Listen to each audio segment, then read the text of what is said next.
நம்ம Indian recipes Tamil family 3 million ஃபேமிலியாக reach ஆகிருக்கோம். இவ்வளோ பெரிய லவ் அண்ட் சப்போர்ட் கொடுத்தவங்க எல்லாருக்குமே ரொம்ப ரொம்ப தேங்க்ஸ். ஆக்சுவலாக எவ்வளோ தேங்க்ஸ் சொன்னாலும் அதுக்கு ஈடாகாது, இருந்தாலும் உங்களுக்கு தேங்க்ஸ் சொல்லியே ஆகணும். ஒன்ஸ் அகெயின் உங்கள் எல்லாருக்குமே ஒரு பிக் தேங்க்ஸ். நம்ம சேனலில் டெய்லி வெரைட்டியான டிஷ்ஷஸ் நான் செஞ்சு அப்லோட் பண்ணிகிட்டே இருப்பேன். இது எல்லாத்துக்கும் காரணம் நீங்கள் கொடுக்கக்கூடிய என்கரேஜ் தான். நீங்கள் என்கரேஜ் பண்ணுறதுனால தான் என்னால் இவ்வளோ ரெசிபீஸ் பண்ணி உங்களுக்கு ஷேர் பண்ண முடியுது. தொடர்ந்து இதே போல் நீங்கள் உங்களுடைய லவ் அண்ட் சப்போர்ட்டை கொடுத்துட்டே இருங்க. நானும் உங்களுக்காக வெரைட்டியான ரெசிபீஸ் செய்து அப்லோட் பண்ணிகிட்டே இருப்பேன். ஓகே ஃப்ரெண்ட்ஸ், இந்த நல்ல நாளை நம்ம கொண்டாடுறதுக்காக இன்றைக்கி நம்ம ஒரு சூப்பரான கேக் ரெசிபி எப்படி செய்கிறதுன்னு பார்க்க போகிறோம். KitKat கேக் தான் எப்படி செய்கிறதுன்னு பார்க்க போகிறோம். இது நிறைய ஃப்ரெண்ட்ஸ் ரெக்வஸ்ட் பண்ணி கேட்டிருந்த ஒரு வீடியோ. ஸோ இந்த ஒரு குட் டேயில் உங்கள் எல்லாருக்கூடையும் ஷேர் பண்ணலான்னு தோணுச்சு, அதுக்காக இந்த ரெசிபி. ஹாய் ஃப்ரெண்ட்ஸ், என் பேர் Abhi. Welcome to Indian recipes Tamil. வீடியோக்குள்ளே போகிறதுக்கு முன்னாடி நம்ம சேனல் இந்தியன் ரெசிபீஸ் தமிழை சப்ஸ்கிரைப் பண்ணிக்கோங்க, கூடவே இருக்க பெல் சிம்பலையும் கிளிக் பண்ணிக்கோங்க.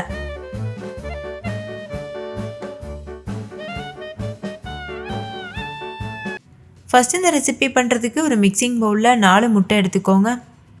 இது கூடவே 1/2 டீஸ்பூன் அளவு வெண்ணிலா எசன்ஸ் சேர்த்துக்கோங்க.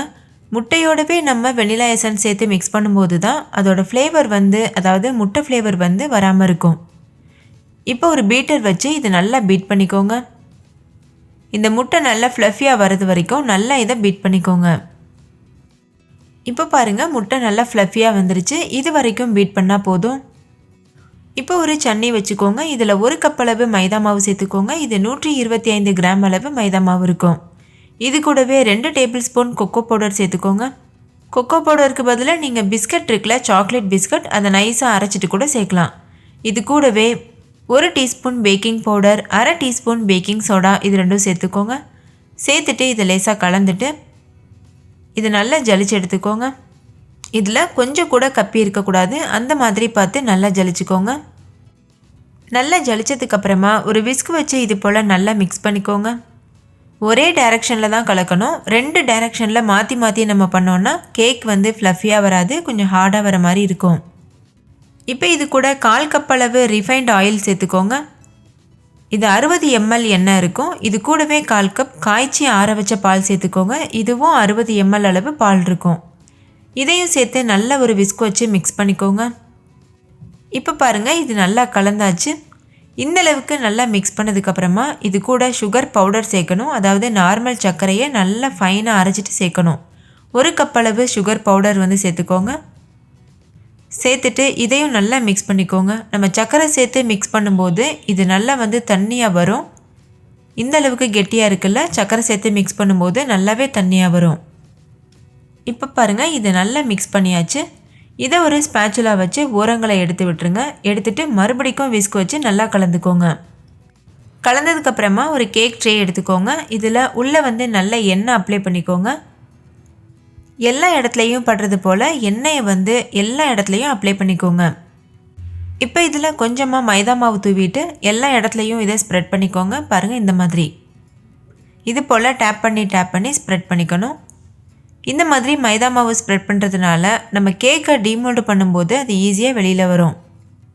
உங்களுக்கு இது போல் பண்ண விருப்பம் இல்லைன்னா உங்கள்கிட்ட பட்டர் ஷீட் இருந்ததுன்னா நீங்கள் அது கூட யூஸ் பண்ணிக்கலாம்.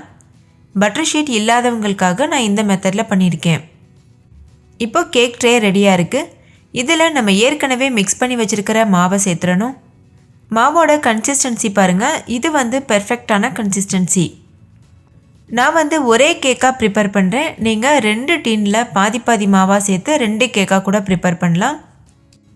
இப்போ கேக் மாவு பேக் ஆகிறதுக்கு தயாராக இருக்குது.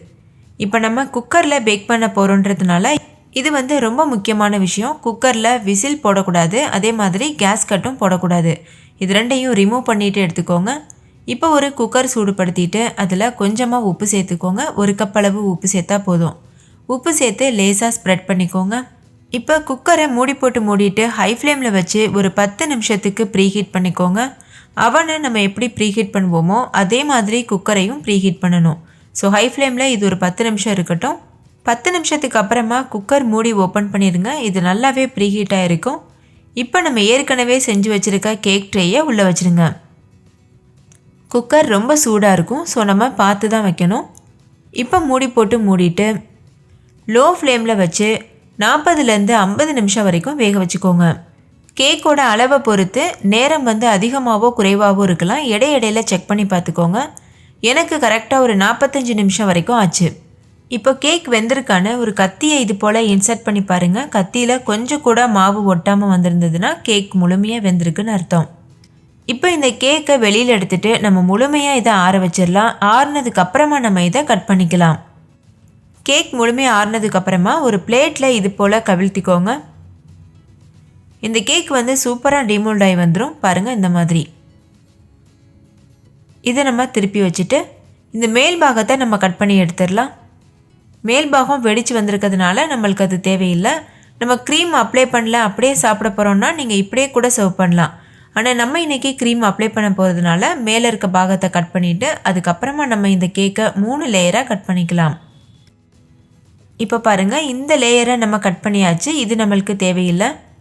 ஆனால் இது இப்படி சாப்பிட்றதுக்கும் ரொம்ப நல்லாயிருக்கும். இதை வேஸ்ட் பண்ண தேவையில்லை, நம்ம சாப்பிட்றலாம். இப்போ மீத இருக்க கேக்லேருந்து நம்ம 3 லேயராக கட் பண்ணி எடுக்க போகிறோம். இந்த கேக் பாருங்கள் எவ்வளோ ஸ்பஞ்சியாக சாஃப்டாக இருக்குது. இதுதான் சாக்லேட் கேக்கோட பேஸ் கேக். இதை வச்சு நீங்கள் எல்லா விதமான கேக்குமே ப்ரிப்பேர் பண்ண முடியும். இப்போ நம்ம இன்றைக்கி கிட்கட் கேக் பண்ண போகிறோம். இப்போ இதை 3 லேயராக கட் பண்ணி எடுத்துடலாம். இப்போ இந்த 3 லேயர் கேக்கும் தயாராக இருக்குது. இது ஒரு உரமாக இருக்கட்டும். கேக் வந்து முழுமையாக ஆறி இருக்கணும், அது ரொம்ப முக்கியம். இப்போ நம்ம க்ரீம் செய்ய ஆரம்பிச்சிடலாம். இது பண்ணுறதுக்கு நான் இன்றைக்கி 1 கப் அளவு விப்பிங் க்ரீம் எடுத்திருக்கேன். க்ரீமை வந்து ஃப்ரிட்ஜில் வச்சு எடுத்துக்கோங்க, நல்லா சில்லுன்னு இருக்கணும். இது கூட 1 டேபிள் ஸ்பூன் கொக்கோ பவுடர் சேர்த்துக்கோங்க. 1/2 டீஸ்பூன் அளவு வெனிலா எசன்ஸ் சேர்த்துக்கோங்க. இப்போ ஒரு பீட்டர் வச்சு இது நல்லா பீட் பண்ணிக்கோங்க. பீட்டரோட பிளேடும் நல்லா வந்து சில்லுன்னு இருக்கணும். அப்போ தான் க்ரீம் நல்லா வந்து ஃப்ளஃபியாக இருக்கும். இப்போ இது ஸ்டிஃப் பீக்ஸ் வர வரைக்கும் நம்ம பீட் பண்ணி எடுத்துக்கணும். இப்போ பாருங்கள், இது நல்ல ஒரு ஸ்டிஃப் பீக் கன்சிஸ்டன்சிக்கு வந்துடுச்சு. பார்க்கும்போதே தெரியுது க்ரீம் நல்லா வந்து கெட்டியாயிருக்கு. நீங்கள் யூஸ் பண்ணுற க்ரீமில் ஆல்ரெடி சுகர் சேர்த்துருந்தாங்கன்னா நீங்கள் சுகர் சேர்க்க தேவையில்லை. அப்படி சுகர் சேர்க்காத க்ரீமாக இருந்தீங்கன்னா இந்த டைமில் நம்ம வந்து சுகர் சேர்த்துக்கணும். பாருங்கள், இந்த அளவுக்கு நல்ல ஸ்டிஃப் பீக் வந்ததுக்கப்புறம் தான் சுகர் சேர்க்கணும். இது போல் நீங்கள் பாத்திரத்தை கவிழ்த்து பார்த்தீங்கன்னா அது கொஞ்சம் கூட கீழே விழுகாது. அப்போ அது கரெக்டான கன்சிஸ்டன்சியில் இருக்குது. நான் இது கூட 1 கப் அளவு சுகர் பவுடர் சேர்த்துக்கிறேன். அதாவது வெள்ளை சர்க்கரையை மிக்சியில் போட்டு அரைச்ச பவுடர். அரைச்சிட்டு அப்படியே சேர்க்கக்கூடாது, நல்லா ஜலிச்சிட்டு தான் சேர்க்கணும். சேர்த்து மறுபடிக்கும் இதை நல்லா பீட் பண்ணிக்கோங்க. உங்களுக்கு எந்த அளவுக்கு இனிப்பு சுவை தேவையோ அந்த அளவுக்கு நீங்கள் சுகர் அதிகமாகவோ குறைவாகவோ சேர்த்துக்கலாம். இப்போ இதை நல்லா மிக்ஸ் பண்ணிவிட்டு இதை அப்படியே நம்ம ஃப்ரிட்ஜில் தூக்கி வச்சிடலாம். ஃப்ரிட்ஜில் வச்சுட்டு நீங்கள் எப்போ கேக் மேலே அப்ளை பண்ண போகிறீங்களோ அப்போ வெளியில் எடுத்தால் போதும். அவ்வளோதான், நம்மளோட க்ரீமும் தயாராகிருச்சு, கேக்கும் தயாராக இருக்குது. இப்போ நம்ம அசம்பிள் பண்ணிடலாம். அதுக்கு ஃபஸ்ட்டு நம்ம சுகர் சிரப் பண்ணணும். அதுக்கு ஒரு சின்ன பவுலில் 2 டேபிள் ஸ்பூன் அளவு சுகர் பவுடர் எடுத்துக்கோங்க.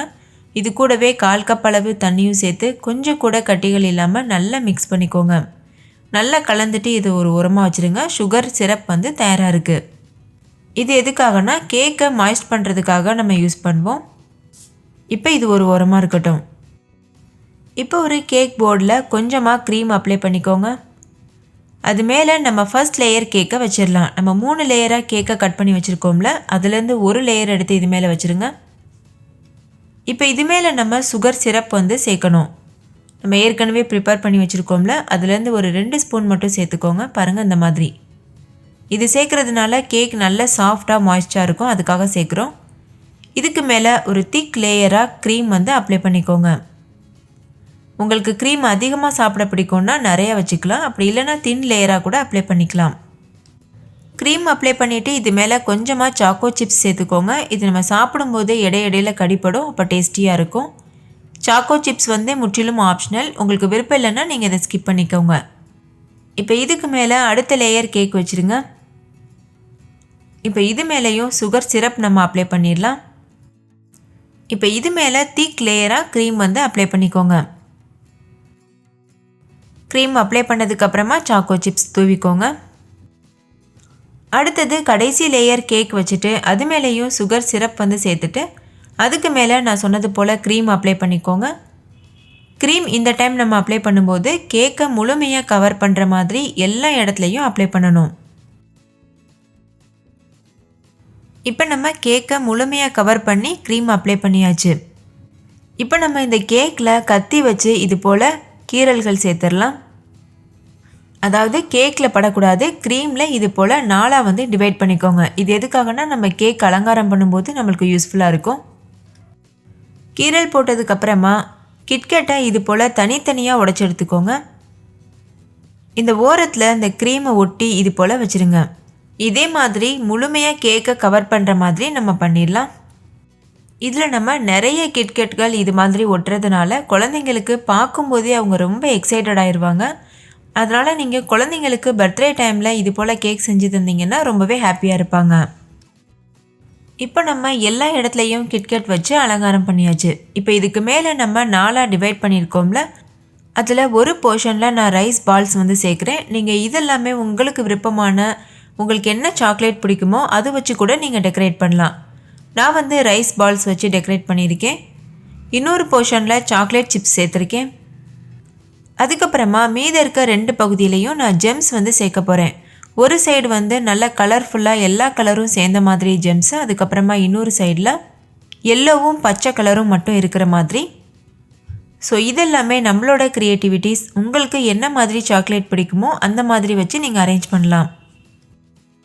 அப்படி இல்லைன்னா கிட்கேட்ஸை 2-3 உடச்சி கூட இது மேலே வந்து நீங்கள் அரேஞ்ச் பண்ணலாம். அதுவுமே பார்க்குறதுக்கு நல்லா தான் இருக்கும். அப்படி இல்லைன்னா முழுமையாக கேக்கை வந்து நீங்கள் ஜெம்ஸ் வச்சு மட்டுமே அலங்காரம் பண்ணலாம்.